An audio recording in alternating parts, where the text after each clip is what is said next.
को नमस्कार।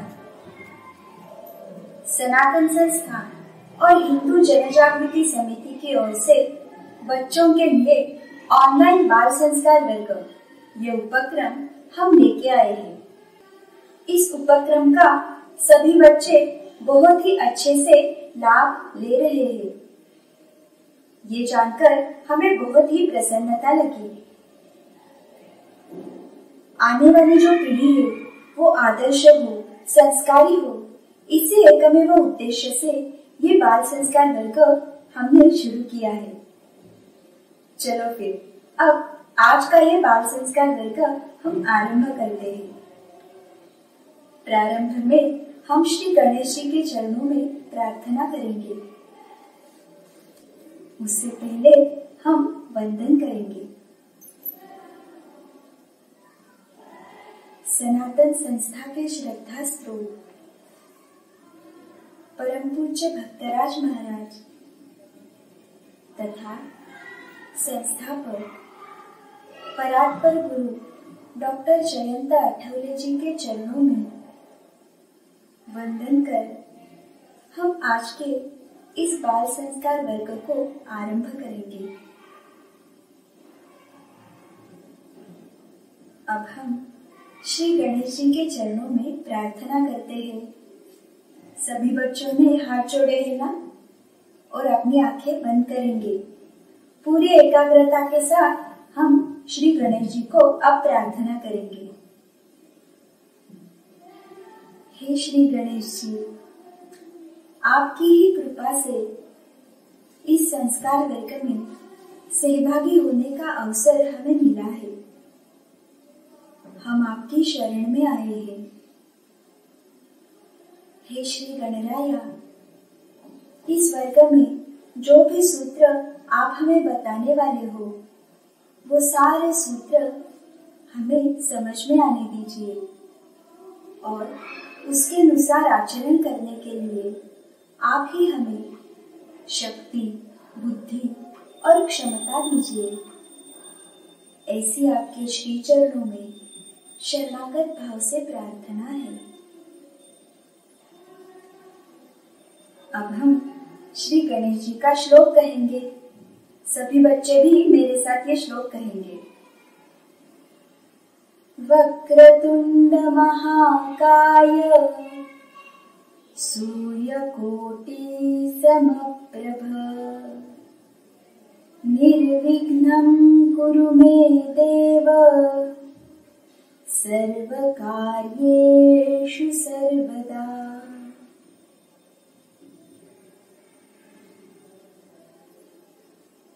इस श्लोक का अर्थ है घुमावदार सूंड वाले विशाल शरीर का करोड़ों सूर्यों का तेज धारण करने वाले हे श्री गणेश जी, आपकी कृपा से मेरे सर्व कार्य बिना किसी बाधा के सफल हो, ऐसी आपके चरणों में प्रार्थना है।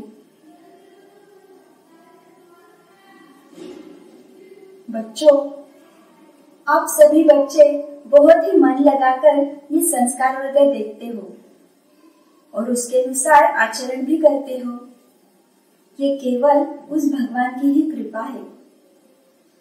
और आप हमें हर दिन जो बहुत सारे अनुभव भेजते हो, प्रतिक्रिया भेजते हो।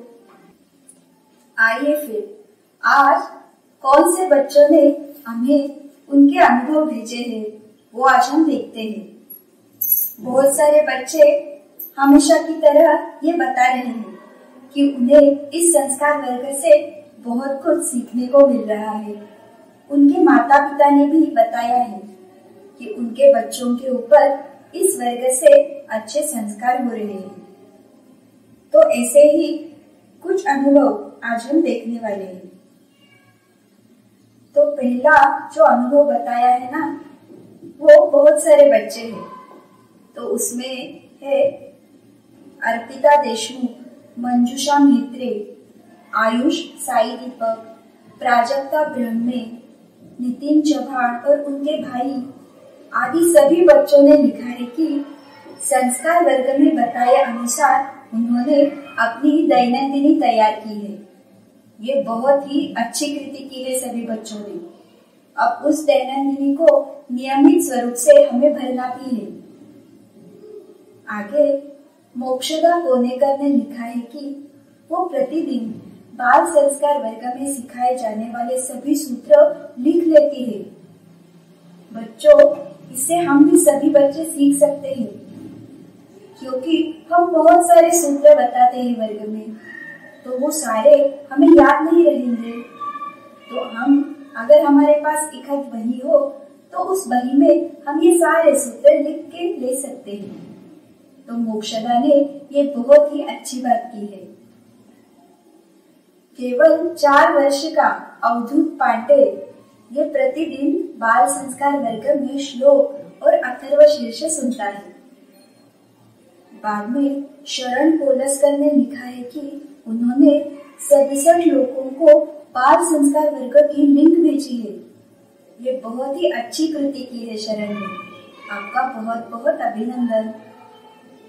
तो ऐसे ही आप जो भी अच्छी कृति कर रहे हो या आपको कैसा लग रहा है, ये आप हमें अवश्य बताइए। माता पिताओं को एक विनती है कि अपने बच्चे का अनुभव लिखने के बाद आप उसका नाम भी उसके आगे अवश्य लिखिए।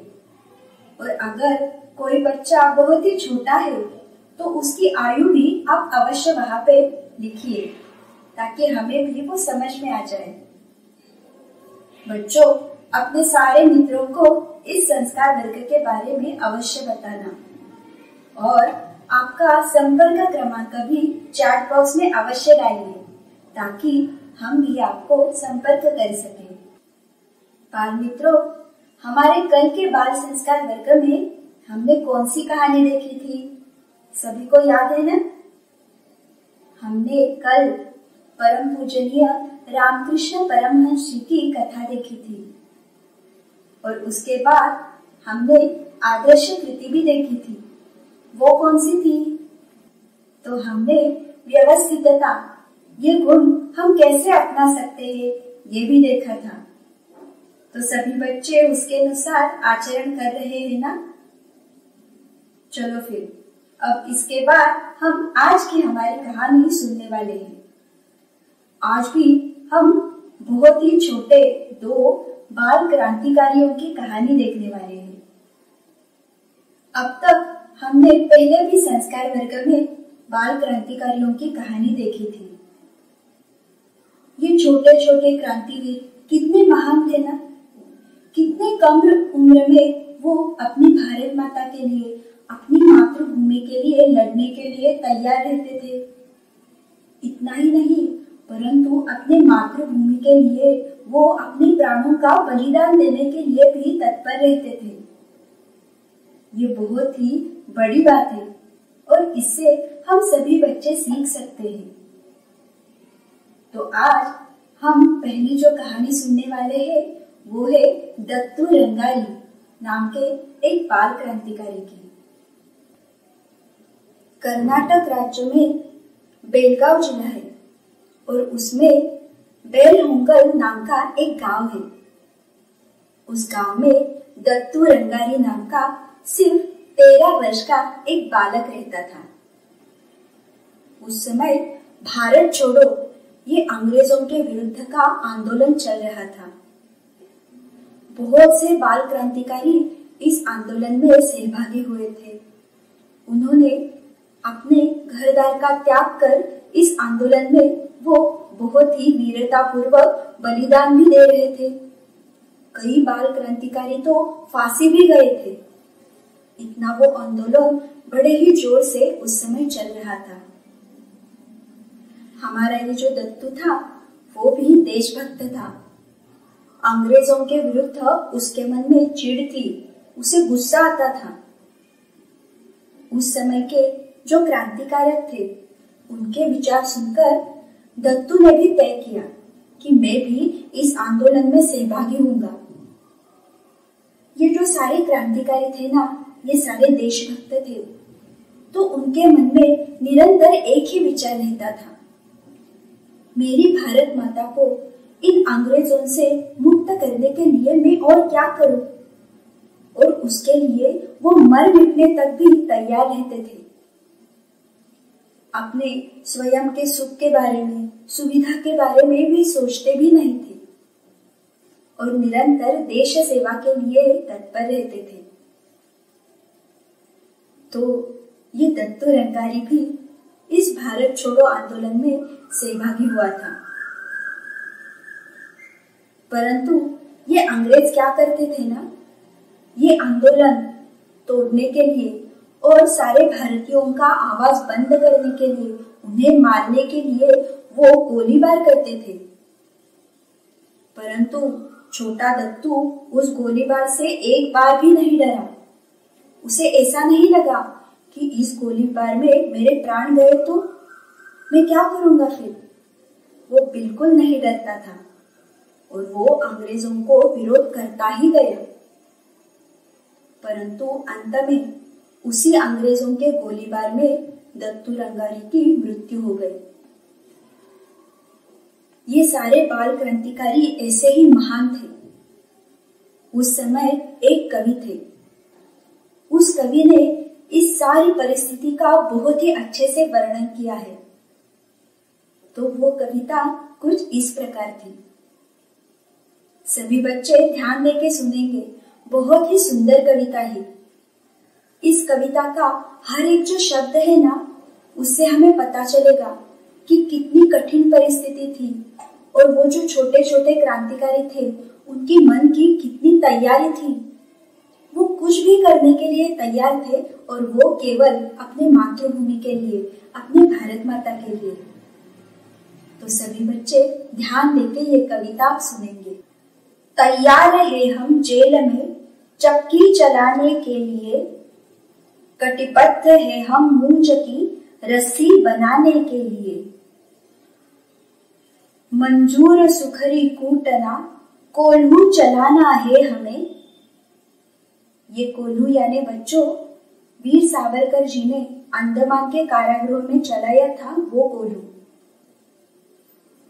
तैयार है हम अधगुना दाना चबाने के लिए। इसका अर्थ है हमें खाना मिले या न मिले, हमें उसकी कोई चिंता नहीं है। कंबल बिछोना ओढ़ने में कष्ट ही है क्या हमें। तैयार है हम भूमि को बिस्तर बनाने के लिए। अर्थात हमें धरती पर सोना पड़े तो भी हम तैयार हैं। जांघिए कुर्ते कड़े में शर्म है कुछ भी नहीं। तैयार है नंगे बदन जीवन बिताने के लिए। अच्छे कपड़ों की हमें लालसा नहीं है, ऐसे उन्हें इससे बताना है। निज धर्म पालन के लिए डरतोप गोलों का कहा। तैयार है आनंद पूर्वक मृत्यु पाने के लिए। इसका बहुत ही अच्छा अर्थ है बच्चों। भारत माता की रक्षा के लिए, धर्म के पालन के लिए हम मृत्यु को भी हंसते हुए गले लगाने को तैयार हैं। और अंत में उन्होंने बहुत ही अच्छा कहा है, जब तक नहीं स्वाधीन भारत स्वर्ग में भी सुख नहीं। तैयार है हम नरक का भी कष्ट पाने के लिए। अर्थात भारत माता को स्वतंत्र करने के लिए हम नरक जैसा कष्ट उठाने के लिए भी तैयार हैं। इस कविता से हमारे ध्यान में आता है, ये सारे देशभक्त थे, वो एक ही विचार से प्रेरित थे और उस भारत माता की रक्षा के लिए वो सर्वस्व का त्याग करने के लिए भी तैयार थे। तो यही हमें इससे सीखना है। अब इसके बाद हम और एक ऐसे ही राष्ट्रभक्त की कहानी देखने वाले हैं। उसका नाम है हेमू कलानी। हेमू कलानी स्वराज्य सेना इस संगठन का सदस्य था। वो भी पूरा मन लगा के देश की सेवा करता था। ये जो सारे देशभक्त थे, तो उनके मन में यही विचार रहता था कि किसी न किसी प्रकार हम अंग्रेजों को हानि पहुंचा सके, और इसके बारे में वे सदैव सोचते रहते थे। तो एक बार क्या हुआ, इन सारे क्रांतिकारियों को एक सूचना मिली। कुछ अंग्रेजी सैनिक एक रेल के डिब्बे से जाने वाले हैं। तब सारे क्रांतिकारियों ने सोचा, हम क्या करते हैं ना, उस रेलगाड़ी की जो फिश प्लेट रहती है वो हम निकाल लेते हैं। उसके कारण रेलगाड़ी का वो डिब्बा पलट जाएगा और फिर अंग्रेजी सैनिकों की बहुत बड़ी हानि हो जाएगी। ऐसा जब वो बोल रहे थे, उसके बारे में चर्चा कर रहे थे, तब हेमू कलानी वहां पे था। उसने स्वयं से ये जिम्मेदारी अपने ऊपर ली और उसके अनुसार हेमू कलानी फिर उस रेलगाड़ी के पास गया और वो वहां पे रेलगाड़ी की फिश प्लेट निकालने का प्रयत्न कर रहा था। परंतु उसी वक्त एक अंग्रेजी सैनिक ने उसे देख लिया। फिर क्या, हेमू कलानी को उन्होंने बंदी बना लिया और फिर कुछ ही दिनों में उन्हें न्यायालय के सामने खड़ा किया। बच्चों, वो जो हेमू कलानी था, उसकी उम्र थी सिर्फ 18 साल और उसने ये जो भी कृति की, तो इसके लिए हेमू कलानी को फांसी की शिक्षा दी गई। परंतु फिर भी हेमू बिल्कुल भी डरा नहीं था, वो नहीं घबराया। उसको अभिमान लग रहा था कि मेरी भारत माता के लिए मैं फांसी जा रहा हूं। और जब अंग्रेजी सैनिक उसे फांसी के लिए लेकर जा रहे थे, तब वो जोर जोर से घोषणा दे रहा था, ब्रिटिश साम्राज्य का नाश हो, नाश हो, वंदे मातरम, भारत माता की जय। ऐसे बड़े आवाज में घोषणा देते देते, हंसते हंसते वो फांसी चढ़ गया। तो ऐसा था हेमू कलानी। बाल मित्रों, ये सारे छोटे छोटे बाल क्रांतिकारी हैं, तो इनसे हम कितनी बातें सीख सकते हैं। इनके मन में अपने राष्ट्र के प्रति, अपने मातृभूमि के प्रति कितना प्रेम था, कितनी भक्ति थी उनमें। तो ये सारे बाल क्रांतिकारी ही हमारे आदर्श होने चाहिए।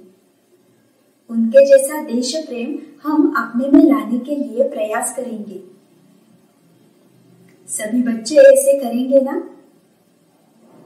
और अब हम सारे यही निश्चय करेंगे कि जिन क्रांतिकारियों ने, जिन बाल क्रांतिकारियों ने अब तक हमारे देश के लिए प्राण दिए हैं, तो उन्हें हम कभी नहीं भूलेंगे।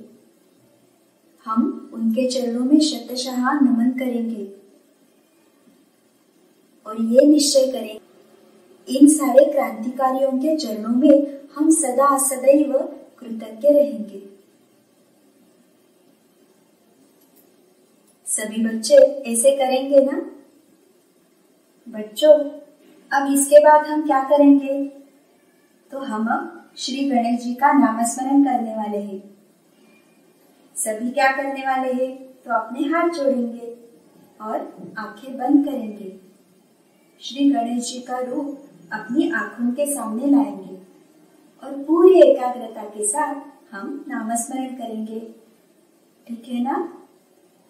चलो फिर अब हम नामस्मरण को आरंभ करते हैं। ओम गं गणपतये नमः। ओम गं गणपतये नमः।